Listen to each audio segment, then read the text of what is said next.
pagi ya. Assalamualaikum warahmatullahi wabarakatuh. Waalaikumsalam warahmatullahi wabarakatuh. Selamat pagi, anak-anak. Baik, pada siang hari ini Bapak akan memulai dulu pembelajaran kita pada pagi hari ini. Pertama-tama adalah kita iman yang Allah berikan dan banyaknya pertama alhamdulillah alamin. Karena Islam dan kalau kita hancurkan bagi kita yang Islam dengan beliau baik para siswa, kita akan melanjutkan pembelajaran kita masuk ke sejarah peradaban Islam.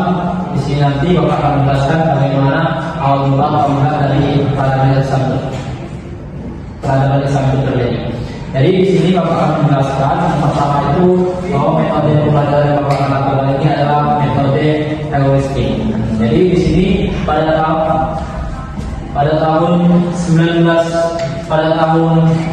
yang pertama pada tahun 570 Masehi itu lahirlah seorang nabi yang bernama Nabi Muhammad SAW di Mekah atau di sekitar Ka'bah dari suku Quraisy.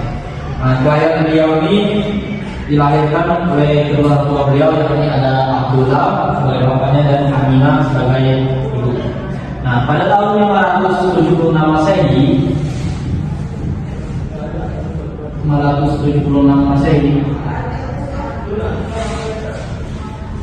Nabi Muhammad SAW ditinggalkan oleh ibundanya. Sedangkan pada saat masih dalam kandungan itu bapaknya sudah meninggal terlebih dahulu. Jadi Nabi Muhammad itu sebelum lahir itu sudah menjadi seorang yatim, dan setelah 6 tahun beliau menjadi yatim piatu.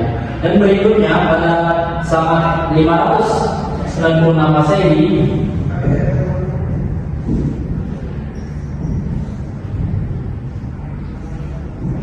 Nabi Muhammad ketika itu berusia kurang lebih 25 tahun dan menikahi seorang janda yang bernama Siti Khadijah. Nah, jadi seorang Siti Khadijah ini bukan janda, tapi dia memiliki pasukan yang cantik dan memiliki kekayaan luar biasa juga, bukan janda yang janda-janda.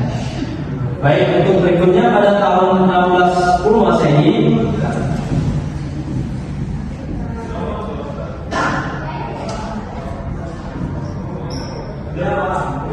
Nabi Muhammad SAW pada waktu itu berumur sekitar 40 tahun. Nah, di saat itu Nabi Muhammad SAW mendapatkan perintah dibuat kira itu mendapatkan wahyu, dan beliau diangkat sebagai nabi. Jadi pada 1610 ini beliau akan menjadi nabi, dan pada saat itu Nabi Muhammad SAW mulai melakukan dakwahnya di utara untuk keluarga, sahabat, dan orang-orang terdekatnya sampai tahun 613 Masehi. Selama 13 tahun, dan para pengikut beliau ini cuma ada sekitar 40 orang yang disebut sebagai Ashabul Awwalun atau orang-orang yang pertama masuk dalam agama Islam. Ada di sana ada Khadijah, ada Abu Bakar, ada Ali bin Abi Thalib, dan beberapa sahabat lain. Dan selama 13 tahun ini ada 40 orang.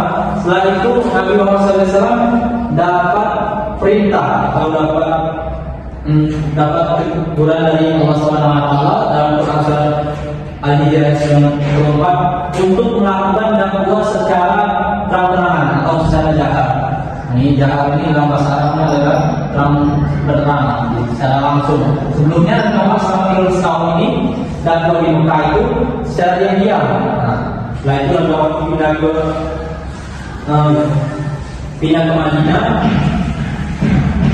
Madinah tahun 1613 ini, dan berdakwah di Madinah itu selama 10 tahun, kurang lebih 10 tahun. Dan pada tahun 19 Masehi, Nabi Muhammad SAW diisrakan oleh Allah SWT dari Masjidil Haram sampai ke Masjidil Aqsa, dan dari Masjidil Aqsa ke Sidratul Muntaha, dan mendapatkan perintah untuk mengerjakan sholat. Dan pada tahun 621 atau 622 Nabi Muhammad SAW dia dibaiat di Mekah dan mendirikan daulah pertama di Madinah. Jadi tahun 1622 ini Nabi Muhammad mendirikan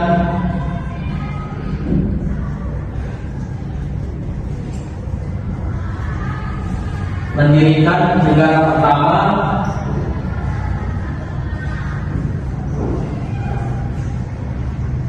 pertama di Madinah atas pengangkatan dari Waqqas dan Abu Bakar. Jadi Nabi Muhammad itu bukan hanya sekedar Nabi, tapi Nabi Muhammad itu adalah juga seorang panggara. Jadi mungkin itu pemaparan singkat dari Bapak terkait dengan perjalanan Muhammad SAW mulai dia lahir sampai mendirikan negara pertamanya di Madinah.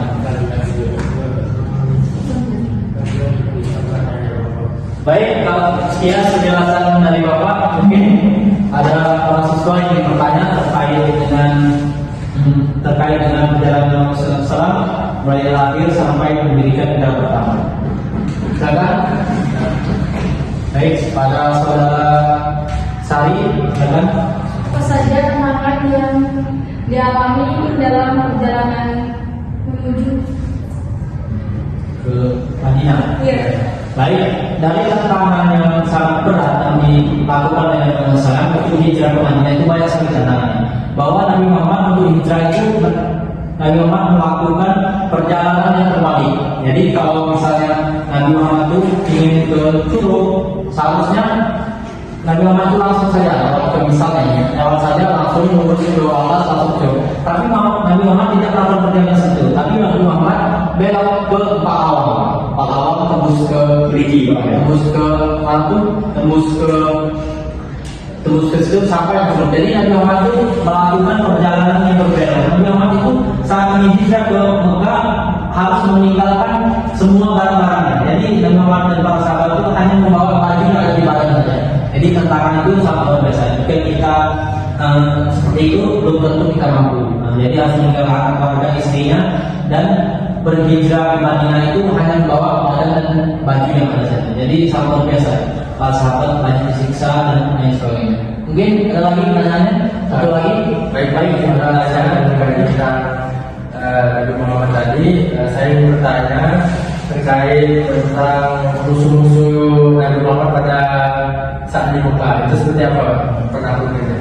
Baik, terkait di Mekah itu selama 13 tahun Nabi Muhammad banyak sekali musuh-musuhnya. Karena Nabi Muhammad itu walaupun sebelumnya sangat disenangi orang karena digelari al-amin dan seorang yang bijaksana, Nabi Muhammad ketika mendapat wahyu dan mengatakan bahwa beliau adalah seorang nabi, Nabi Muhammad banyak memiliki musuh yang sangat-sangat besar, terutama dari paman beliau sendiri, yakni yang dikenal dengan Abu Jahal. Bahkan Abu Jahal itu seringkali ingin membunuh dari Nabi Muhammad SAW.